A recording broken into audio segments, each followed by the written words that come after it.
Hi everybody, welcome to, yes you guessed it, yet another video.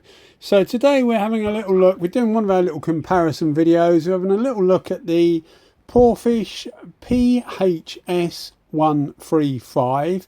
Now that's their entry level gun effectively, and we're putting that up against the Ntools 4000B. Now those that watch the channel and listen to the channel will know that I've championed the 4000B as being a really good cheap gun, and my thinking doing this comparison was to see whether see how the PHS135 actually compared to it. So we keep the conditions exactly the same for everything. The clear coat's exactly the same. It's done on exactly the same day within an hour of each other. So the temperature's the same. Painter's frame of mind is the same. Everything is the same except for the gun. The settings are not always the same. It depends what gun it is. But in this case, they were both exactly the same. So they were both run at 2 bar, so 29 PSI, full fan and full fluid, which is, as it turned out on the PHS135, which is the first gun you'll see in action in a minute, was a little bit too much really. I should have just moved a bit faster or cut the fluid down, because it really does pump it out. We heat the clear coat up. The temperature was 19 degrees centigrade, which is about 65 Fahrenheit when we did this, so it wasn't particularly cold, but it still benefits to warm the clear up a little bit, just to help it flow out better, especially with the Upol clear coat, because the Upol clear coat, again, if you watch the channel you will know that I use this quite a bit. It doesn't flow out particularly well, so it's best to warm it up because it just helps to flow it out.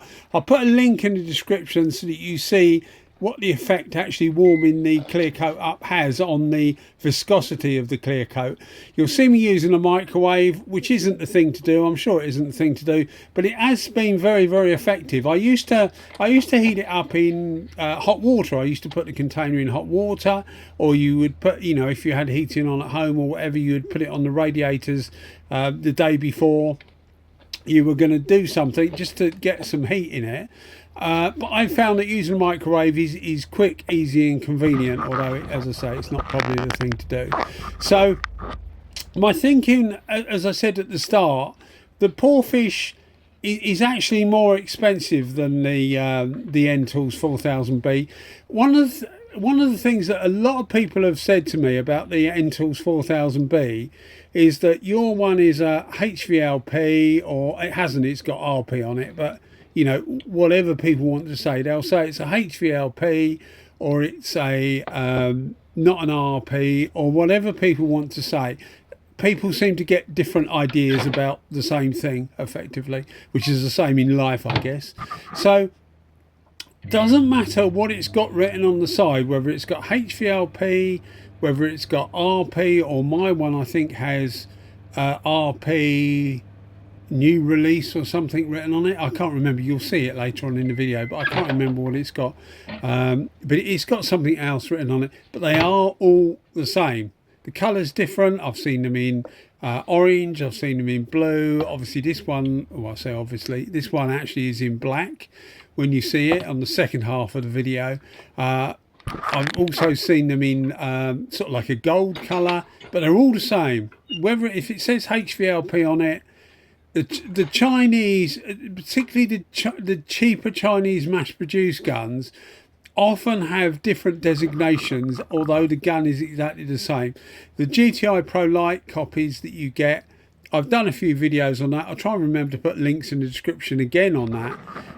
But what you'll find is that the caps are exactly the same. They might say TE10, TE20, T110, whatever you want really, HV30, but they're all the same. They all look exactly the same, and none of them actually perform quite like the original does. So don't worry about the different designations. If you're after a 4000B, within reason, they're all the same. Just pick whatever's cheapest at the time, because different sellers sell them at different price. So we're starting off with the PHS135. This retails for about, but both of these are obviously cheaper end guns, as I think I said at the start. But this starts, I think it's about $50 US this thing sells for. And one of the things that I think is the problem with this is that if you buy this for $50 US, at $50 US, it's good value for money. There's no doubt about it. But if you buy it from the Porphis website, it's about $25 US delivery. So that takes it up to $75. So it's a $75 gun. And you can buy the 4000B quite a bit cheaper than that. I think at the time I paid about $45 for it, including delivery. So the PHS135, although I'm putting these two together because in my mind they're competing against each other, it is actually more expensive. Don't matter which way you look at it, it is a little bit more expensive. So one of the things I was trying to do was to see whether it was actually worth that little bit more money. People that watch the channel will know that I actually really like the Porphis brand. I've got most of their guns, to be fair, and I haven't been disappointed with any of them, including this. I haven't been disappointed with this at all. But I wanted to put it up against the 4000B just to see what it was like for clear coat. Right. When I first bought this, it was actually, no, I must say this was actually given to me. I bought two guns, and they said they would throw this one in at the time, so I actually didn't pay for this gun, although I did pay for the delivery. But anyway, long story, I didn't actually pay for this gun, but people will know that I really like the Porphis brand because I think their stuff's really good, particularly their higher end stuff is, in my opinion, as good as your Sarters, your DeVille Bish, your Iwaters, etc.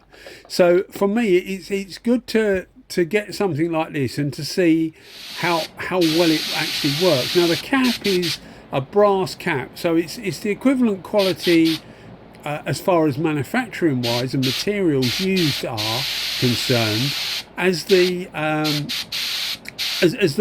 most of the major brands, including the 4000B. The 4000B has got a properly manufactured brass cap, and I think that's what makes these things actually perform quite well. The air cap and the tip, but much more importantly the air cap. The quality of that air cap does most. The air cap does most of the work, so the quality of it is quite important to get right. Now you'll see this thing is a complete hose. As I said before, I had it on full fan and full fluid at 2 bar. It does need 2 bar, it likes 2 bar, it's absolutely fine at 2 bar for clear coat. But as I was about to say, it's actually sold to me or given to me, whichever way you want to put it, as a primer gun. It predominantly is a primer gun, but they do it in 1.3, so it could be a wet on wet sealer and sealer gun. So basically thin primers or sealers. But they do it in a 1.8 tip as well, so I got a 1.8 tip set for it, and I'm really impressed with it as a primer gun, as a cheap primer gun.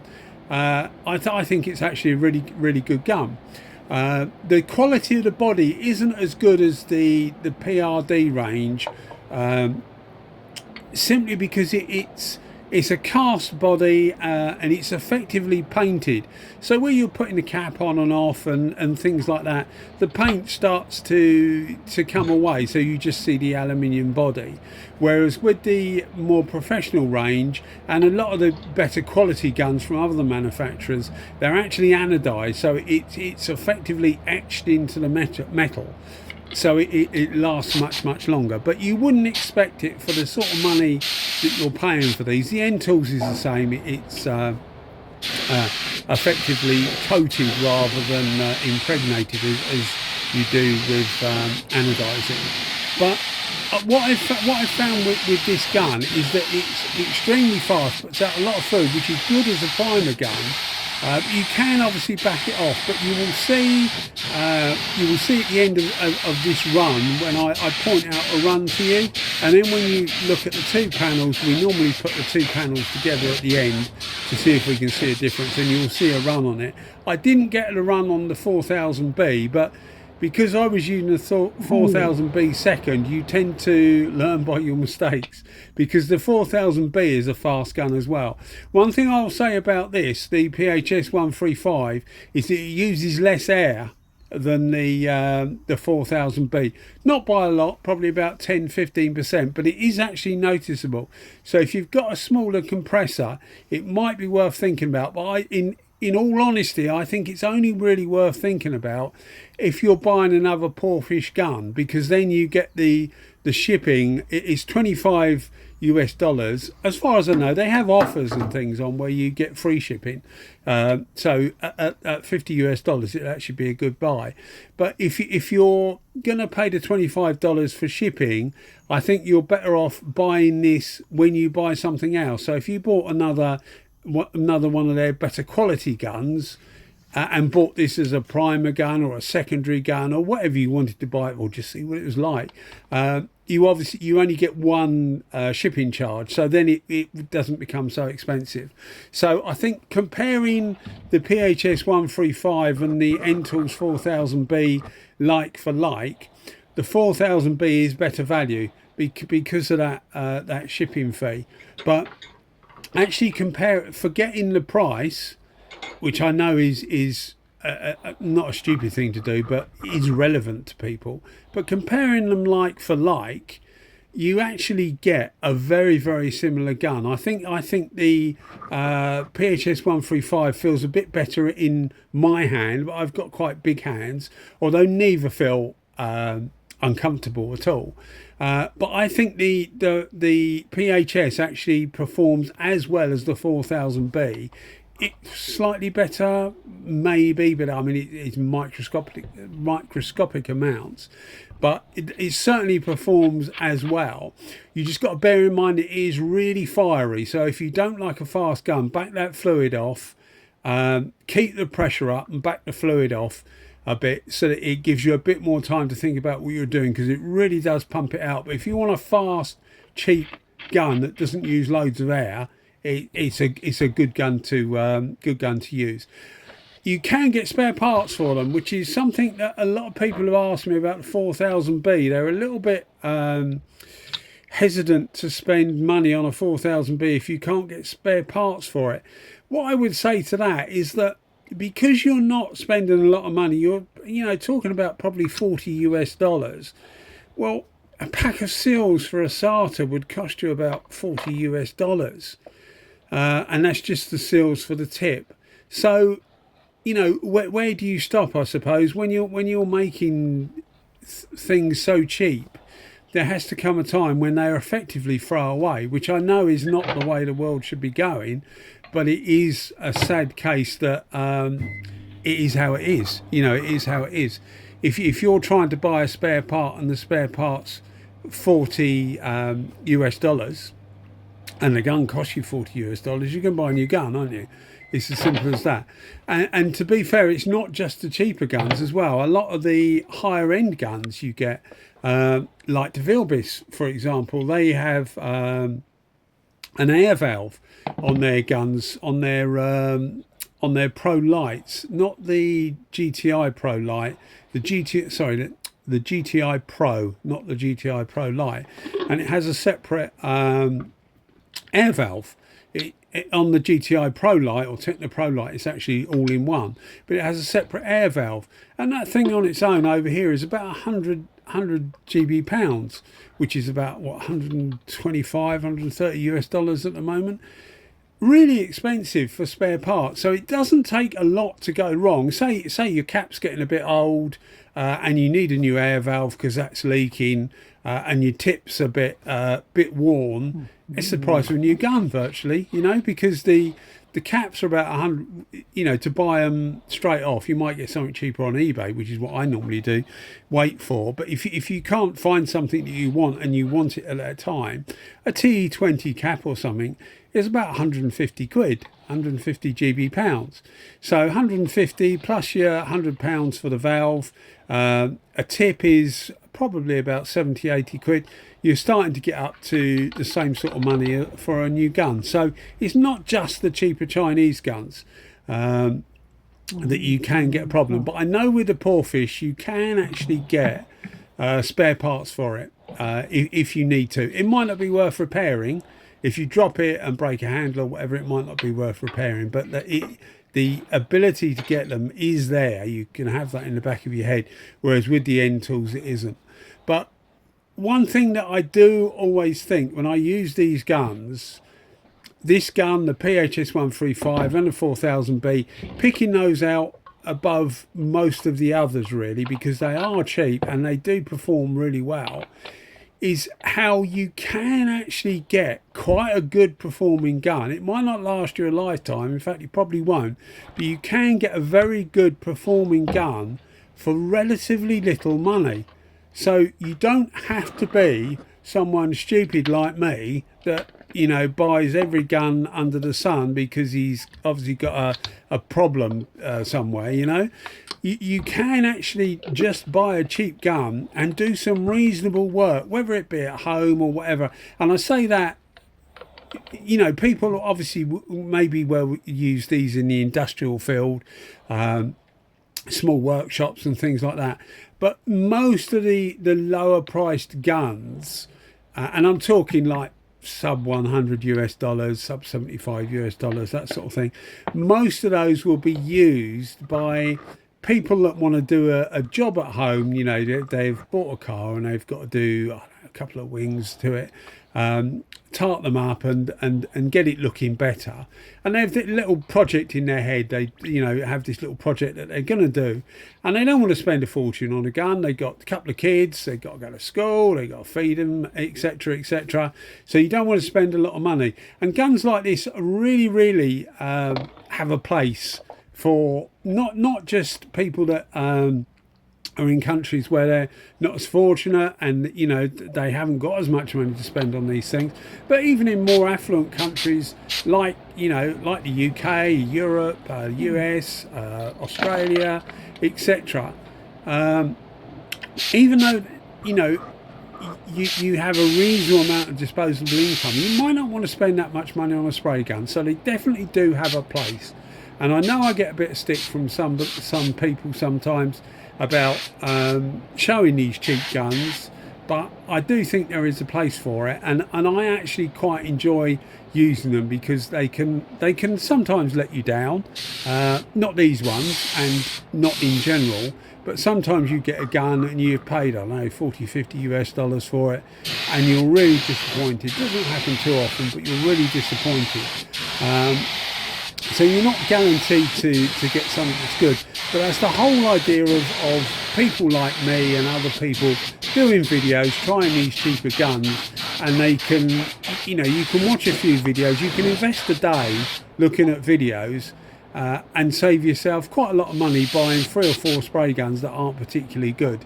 You might as well just invest a bit of time, cold and raining outside or whatever, invest a bit of time and just do a bit of homework and get the guns that actually work. But both of these two guns really do work well. It's a shame I got a run with the PHS because it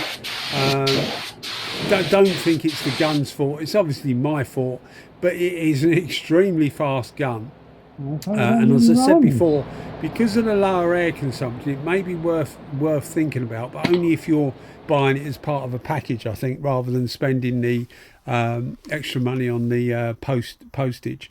But is the 4000B anyway. You can see the cap again, as I said before, is a brass cap.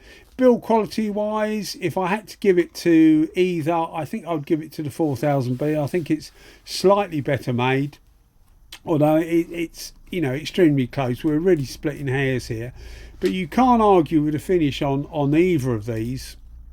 Well, when you actually know what you're doing. Obviously I didn't know what I was doing with a PHS135, but I don't, to be fair, I don't use it a lot for clear coat. I mainly keep it in a 1.8 setup for high build primer, and for that it's actually excellent. So I suppose it would make a good universal gun if you wanted something that would do everything.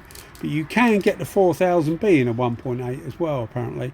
But you'll see the run there just in the middle of the screen now, but the rest of it came out fine, and you can see it's a really nice flat finish. Obviously the colour's not actually the best to show you like a gloss finish, but hopefully you can tell it is a really good finish on both of them, and I don't think you can split them. If I had to say which one was probably the flattest finish, it'd probably be the PHS135, but it, as I said before, we're actually splitting hairs. really. But anyway, guys, thanks for watching the videos as always. I hope you've enjoyed it. And if you are enjoying the videos, maybe think about giving us a like and a subscription, etc. Helps pushes up the old YouTube rankings and gets a few more people watching the videos, and more watch them the better, really. Cheers, guys. Thanks as always. Cheers now. Bye bye.